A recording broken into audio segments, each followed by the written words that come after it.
एक कहानी मैंने सुनी है। एक बादशाह शिकार करते हुए भटक गया, साथियों से छूट गया, शिकार तो हाथ ना लगा, मित्र भी कहाँ गए जंगल में पता ना चला। वह थका मांदा भूखा प्यासा एक किसान की झोपड़ी के पास पहुंचा।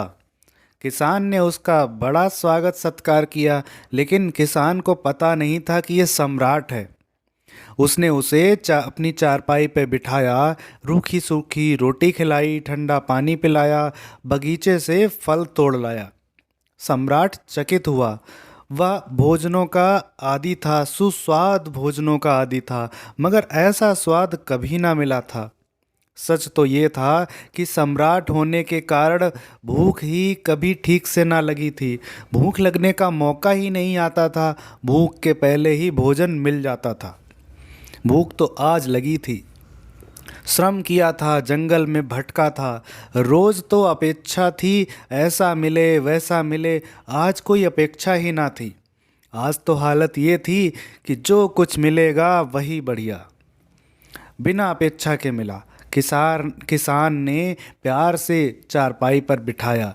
यद्यपि वह चारपाई गंदी थी, गरीब की चारपाई थी, मगर वह उस पर बैठा। उसने ऐसा सुख पाया जैसा स्वर्ण के सिंहासन पर भी कभी ना मिला था। 2 आम तोड़ लाया था किसान, कुएं से ठंडा पानी भर लाया था। सम्राट बड़ा तृप्त हुआ। सम्राट ने किसान से पूछा, तेरा सम्राट कौन है? क्योंकि सम्राट समझ गया कि ऐसा उसे लगा कि वह उसे पहचान नहीं पा रहा है। किसान ने कहा, नाम तो मुझे पता नहीं, मगर सुना है कि बहुत दयालु हैं, बड़े सुंदर हैं, बड़े बलशाली हैं। सम्राट ने कहा, तू देखना चाहेगा सम्राट को? किसान ने कहा, मेरे धन्य भाग, अगर दर्शन हो जाएं कभी। मगर नहीं, कैसे हो सकेंगे? सम्राट ने कहा, तू आ, मेरे साथ घोड़े पर बैठ जा। मुझे राह भी बता देना राजधानी की। रास्ता भी जानने की जरूरत थी। उसे किसी को साथ ले जाना था।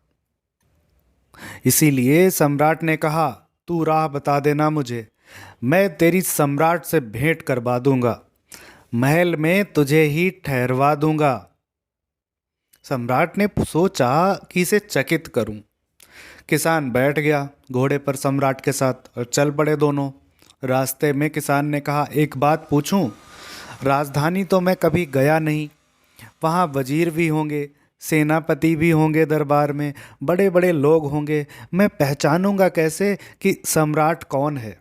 सम्राट ने कहा, फिक्र मत कर।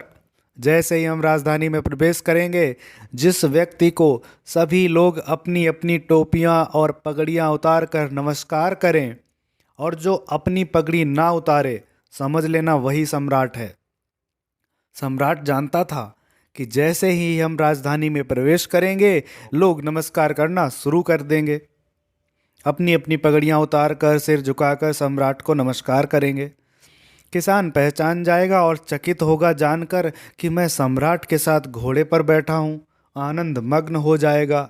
जैसा आनंद इसने मुझे दिया है, उससे 1000 गुना आनंद मैं इसे दूंगा। राजधानी आ गई। शहर में प्रवेश भी हो गया। लोग पगड़ियाँ और टोपियाँ उतार उतार कर नमस्कार भी करने लगे, लेकिन किसान कुछ भी बोला नहीं। चुप्पी काया चुप्पी साधे रहा। सम्राट ने पूछा, बात क्या है, समझ में आया कि नहीं? उसने कहा, मैं मुश्किल में पड़ गया हूँ।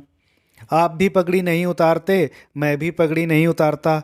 अब पता नहीं सम्राट कौन है, मैं हूँ कि आप हूँ। ये तो बड़ी झंझट हो गई।